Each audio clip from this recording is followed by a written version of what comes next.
সুপ্রিয় শিক্ষার্থীবৃন্দ, আসসালামু আলাইকুম। অনুধাবনমূলক প্রশ্ন উত্তর,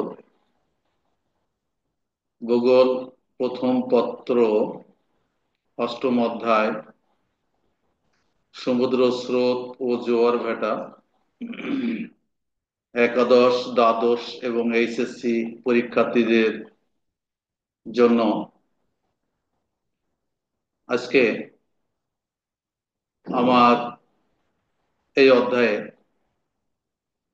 16তম ক্লাস। এখানে আমার একটাই ছবি এবং নাম লেখা আছে। এটা আমার ইউটিউব চ্যানেল। এই ইউটিউব চ্যানেলটা সাবস্ক্রাইব করা আহ্বান জানিয়ে ক্লাসটা শুরু করতে যাচ্ছি। আজকে আমার আলোচ্য বিষয় হবে সারাসারি বান কি, ব্যাখ্যা করো, এর প্রভাব আলোচনা করো, ইত্যাদি ইত্যাদি। ইতিপূর্বে আমি জোয়ারের বান কি, কিভাবে জোয়ার বান বান সৃষ্টি হয় সেগুলো আলোচনা করেছি।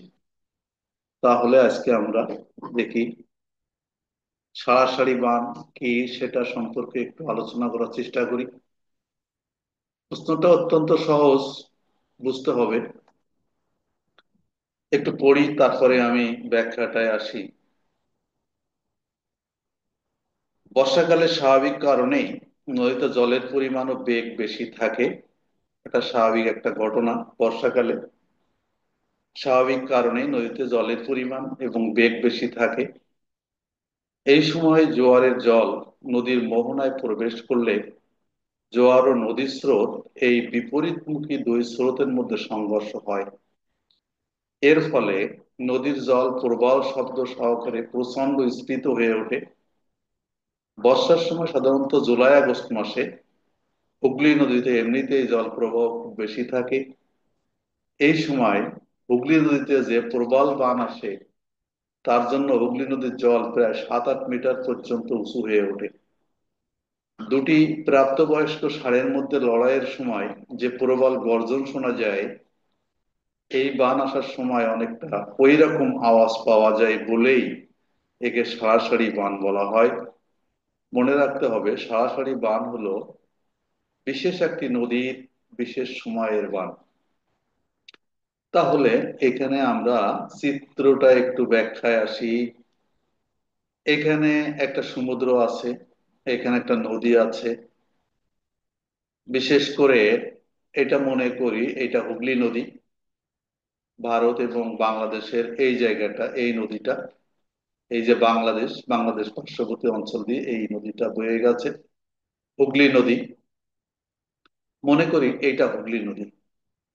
জুন জুলাই মাসে এমনিতেই আমরা জানি সাধারণত পাহাড়ে উৎপত্তি লাভ করে এই নদীটার উৎপত্তি হয়েছে।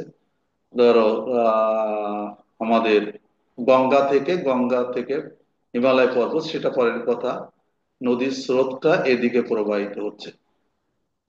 কিন্তু জুন জুলাই মাসে যখন অমাবস্যা পূর্ণিমা তিথিতে এখানকার পানিটা স্ফীত হয় এবং প্রবল বেগে এই নদীর যে মোহনা দিয়ে এর ভিতরে প্রবেশ করতে চাই, এই নদীর ভিতরে, সংকীর্ণ নদীর ভিতরে প্রবেশ করতে চাই, তখন ঘটনাটা ঘটে নদী থেকে আসা যে স্রোত এবং সমুদ্র থেকে আসা যে জোয়ার, এই দুইটার মুখোমুখি সংঘর্ষ হয়।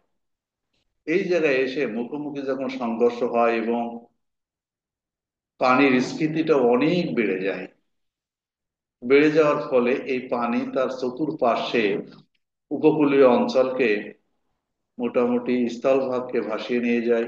এটাই জোয়ারের বান। এখন কথা হলো, এই জোয়ারের বানটাকে সারাসারি বান বলা হয় কেন? এখানে দেখো বলা আছে, দুইটি প্রাপ্তবয়স্ক ষাঁড়ের মধ্যে লড়াইয়ের সময় যে প্রবল গর্জন শোনা যায়, এই বান আসার সময় অনেকটা ওই রকম আওয়াজ পাওয়া যায় বলেই একে সারাসারি বান বলা হয়।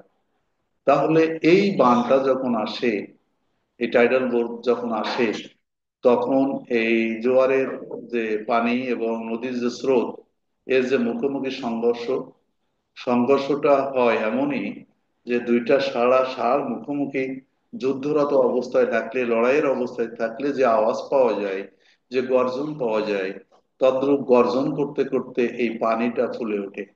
এই জন্যে একে সাড়াসাড়ি বান বলা হয়।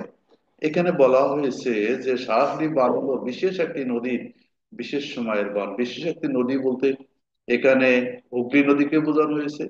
বিশেষ সময় বলতে এখানে জুলাই আগস্ট মাসকে বোঝানো হয়েছে। পানির উচ্চতা সাধারণত 7 থেকে 8 মিটার হয়। এই কথাগুলো মনে রাখলেই আর এটা বুঝলেই অনেক লেখা যাবে। যাই হোক, সকলকে অসংখ্য ধন্যবাদ জানিয়ে আজকের মতো এখানে শেষ করছি। আল্লাহ হাফেজ।